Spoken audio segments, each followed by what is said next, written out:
Traitement de la maladie de Raynaud, comment en venir à bout? Doigt froid, insensible qui passe du blanc, au bleu, au rouge.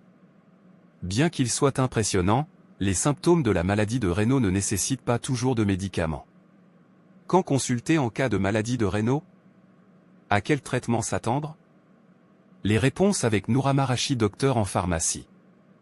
Dans 90% des cas, la maladie de Raynaud est sans gravité, sa prise en charge se limite donc à des précautions simples. Néanmoins, si les symptômes sont gênants ou s'ils engendrent des complications, des médicaments sont souvent prescrits. Le traitement de la cause, lorsqu'elle existe, est indispensable. En cas de maladie de Raynaud, l'application des conseils du médecin permet de réduire l'apparition des symptômes. Si jamais les manifestations apparaissent fréquemment et perturbent le quotidien du patient, des inhibiteurs calciques peuvent être prescrits. Ces médicaments permettent de dilater les vaisseaux sanguins, ce qui limite les signes cliniques. Noura Marachi, docteur en pharmacie. Souvent aucun traitement médicamenteux? La maladie de Raynaud est banale puisque 6% des femmes jeunes et en bonne santé sont touchées. Les signes peuvent survenir dès l'adolescence. Ils n'ont pas d'origine connue et n'occasionnent habituellement pas de complications. Pour ces raisons, bien souvent, la maladie de Raynaud n'inquiète ni la patiente ni son médecin qui ne lui administre pas de médicaments. De simples gestes permettent d'éviter et de limiter les symptômes de la maladie. Des mesures simples et efficaces qui limitent les symptômes. Retenez simplement que les symptômes sont susceptibles de se déclencher lors d'une exposition au froid, en cas d'émotion forte, de stress intense ou encore par la prise d'excitants, café, stupéfiants, nicotine, alcool. Voici donc quelques mesures simples pour limiter les symptômes. Portez des gants et des bas chauds dès les premiers froids. Si vous voyez les signes apparaître, le mieux est de ne pas rester dehors ou de vous rapprocher d'une source de chaleur. Ne vous lavez pas les mains sous une eau glacée. Évitez les changements brusques de température.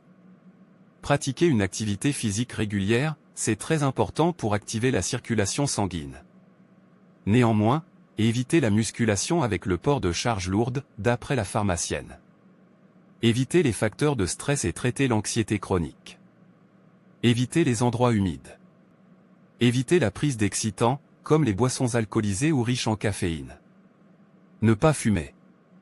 Ne consommez pas de stupéfiants, cocaïne, amphétamine. Évitez les bijoux serrés au niveau des mains et des bras. Quand prendre des médicaments? Lesquels? Néanmoins, dans 10% des cas, les symptômes sont particulièrement gênants et ou à l'origine de complications comme des ulcérations et des cicatrices.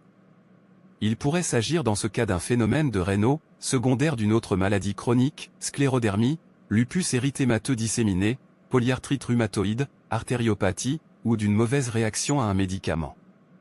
Il est alors indispensable de consulter afin de déterminer la cause du phénomène de Raynaud et définir un traitement adapté. Les médicaments qui pourraient vous être prescrits sont de deux types. Les inhibiteurs calciques, nifedipine, amlodipine, diltiazem, nicardipine, ils sont prescrits en première intention. Ils ont une action sur les cellules des tissus vasculaires. Ils peuvent être pris tout au long de l'année ou uniquement au moment de la saison froide. Attention, des effets indésirables ont été rapportés comme une hypotension orthostatique, des vertiges, des maux de tête, un gonflement au niveau des jambes. En cas d'échec des inhibiteurs calciques, des vasodilatateurs peuvent être administrés en seconde intention, comme l'iloprost par voie intraveineuse. Ils augmentent le calibre des vaisseaux sanguins. Ils sont réservés aux cas sévères de la maladie de Raynaud, avec des lésions cutanées. Si un médicament est en cause dans la survenue des symptômes, le médecin traitant peut ajuster le traitement. En outre, lorsque les signes sont secondaires d'une autre maladie chronique, il est primordial de traiter celle-ci afin de voir les symptômes disparaître. Quand consulter? Qui aller voir? Il est recommandé de consulter un médecin si vos symptômes sont gênants et ou s'ils sont à l'origine de complications comme des ulcérations ou des cicatrices. En effet, dans ce cas, le médecin pourrait suspecter une maladie en cause dans l'apparition des manifestations de la maladie Raynaud, on parle alors de phénomène de Raynaud. Tout d'abord, des examens diversifiés, comme des analyses sanguines, permettront de mettre en évidence une éventuelle maladie chronique. Un médecin angiologue pourrait aussi pratiquer une capillaroscopie périunguéale, qui consiste à observer au microscope les petits vaisseaux sanguins du repli de peau recouvrant la base des ongles des mains. Les résultats sont normaux en cas de maladie de Raynaud, et anormaux si le patient présente une maladie inflammatoire auto-immune à l'origine d'un phénomène de Raynaud. Enfin, un échodoppler artériel des membres supérieurs peut aussi être pratiqué afin d'évaluer la santé des artères des membres supérieurs. Comment se soigner naturellement? Certains remèdes naturels permettent de limiter considérablement les poussées. En voici 2 exemples. D'abord, les huiles essentielles qui améliorent la circulation du sang comme l'huile essentielle de cyprès de Provence ou l'huile essentielle de thym tujanol. Massez régulièrement vos doigts et orteils avec ces huiles, mélangez 2 gouttes d'une ou de ces 2 huiles dans 5 gouttes d'une huile végétale comme l'huile de calophylle pour un résultat optimal, selon Émilie Cap, naturopathe.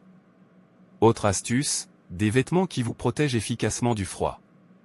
Regardez donc toujours la composition de leur tissu lorsque vous faites votre shopping d'hiver. L'idéal est qu'ils contiennent de la laine. Sachez que la laine d'alpaga a un pouvoir isolant 7 fois meilleur que la laine de mouton. Elle a une fibre creuse avec un pouvoir thermique isolant.